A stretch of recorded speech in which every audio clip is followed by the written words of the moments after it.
Guys, I'm sure most of you have read about it, heard about it, saw it on TV. I'm sure everywhere in North America is the Airbnb incident in Toronto, in Canada.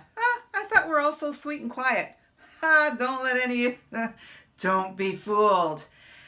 Well, what this Airbnb thing has been going on actually a lot, even in Vancouver. We've had lots of conversations, and I've done a couple of other videos on it, which are going to be linked at the very end, trailer for you guys to check out and see what the conversations were there.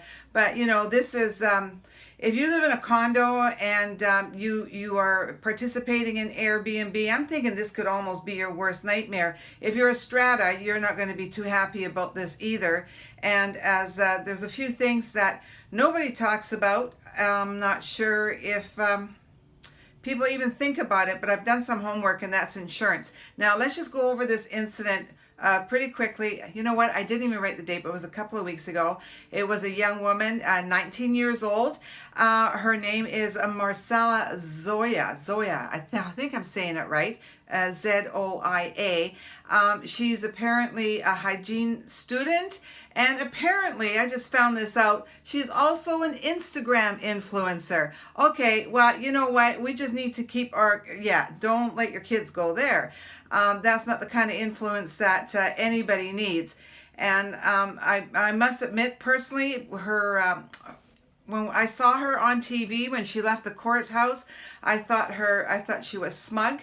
She was smiling, and I mean, it didn't look like there was a whole bunch of remorse there, and they're coming off with, well, it was the influence of other people that she did this. Really? Well, you know what? This is really worrisome at 19, and you're an influencer, and you are a hygiene student. So I think we need to revisit those things.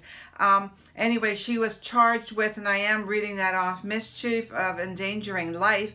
Yes, I would think so. 45 floors up. You throw two chairs apparently over the balcony. What would have hit a car with a mom with babies in it?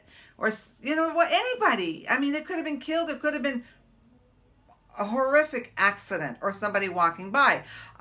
So it was mischief endangering life, mischief damaging property. Yeah, you think so, under $5,000, and a common nuisance. I would say this is more than a common nuisance, but anyway, who am I? But my big thing is, and it's actually kind of interesting because I had done this little exercise before this came out in the news.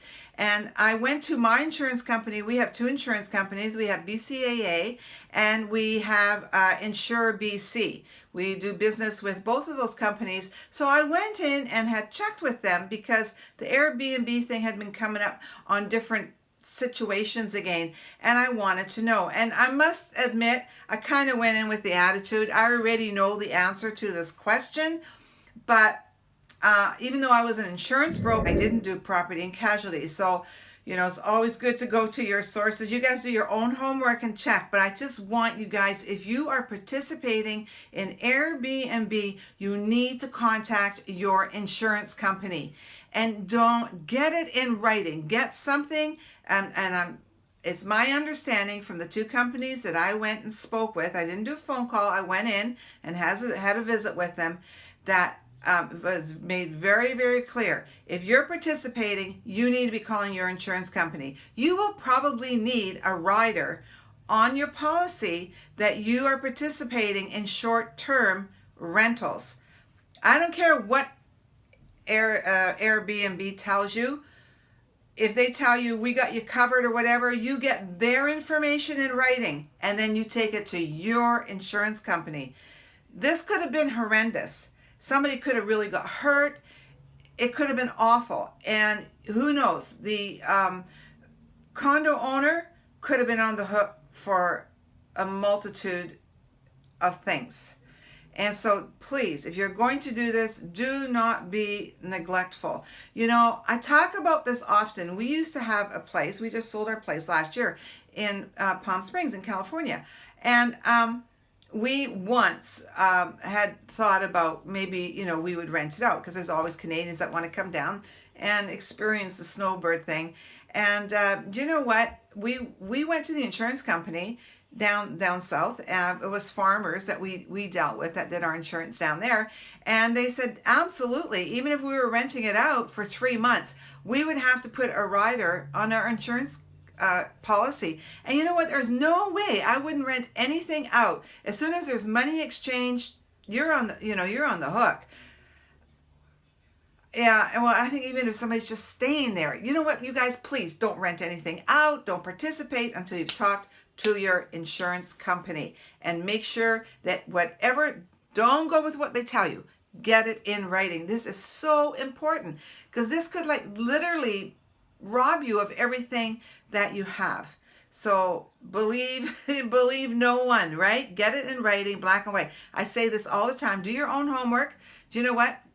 And don't make it a phone call. Go down and sit down and speak with somebody in your insurance company. Have the agent pull up your policy, and let's go through it and see what you are covered for if you are participating in this. This could literally rob you of your family's savings if you're not finding out, hey, am I covered? Are they covered? What if the place gets broken into and their stuff is stolen? Airbnb is going to cover it? Good. Let's see it in writing. If the place burns down, get it in writing. Or you have a group of kids, I guess now we got to refer to them, not very responsible, are throwing chairs over the balcony and somebody gets killed down below. Who are they suing? Who's going to pay? You better find out. Now, the other thing that was really interesting, that really scares me about the Airbnb thing, if you read the article, if you go to CBC had it on, and you can actually find it on YouTube, CBC News, is that there was a young woman I'm not going to mention her name, but there was a young woman walking into that particular building. She had rented exactly the same suite. She was going in to basically claim the suite. In fact, she saw the chairs down below as she was walking in. But guess what? She was going into the Airbnb, why she had rented it, to celebrate a birthday party. Okay, and this is where I say this in one of my other videos. Go and check it out. But you know what I say? Okay, now I'm living in this condo on the 45th floor, and I bought a place and I'm living in it. It's my home, and this is what's across the hall from me. Yeah, this is a nightmare. I think, really, I do. These people are on holidays. They want to have a good time, but I don't think this girl was on holidays. She just didn't want to have a party, I guess, where she lived, or maybe she was, in the suburbs and she wanted to have it in town, so she rented a condo. Okay, well, it makes sense, but not if you're living across the hall. It doesn't. That's not a very great place to be. Okay, guys, so please do your homework. Okay, these are my thoughts. I'm just sharing all this stuff with you, and hey, if you find this helpful, I'd really appreciate it if you guys gave me a like. Thank you, and subscribe. It's right here, right there. Just click on that. I'd appreciate it. And if you touch on that little bell, all that means is that every time it's up to YouTube's discretion, but you'll get a email saying, hey, Leedy's put out another YouTube video. Maybe you want to watch it. Okay, guys, so this was pretty scary. Please, this is a great example of what can happen. It's not always going to be the nice couple from out of town that's just hanging. This stuff can happen to you too. Do your homework. Bye.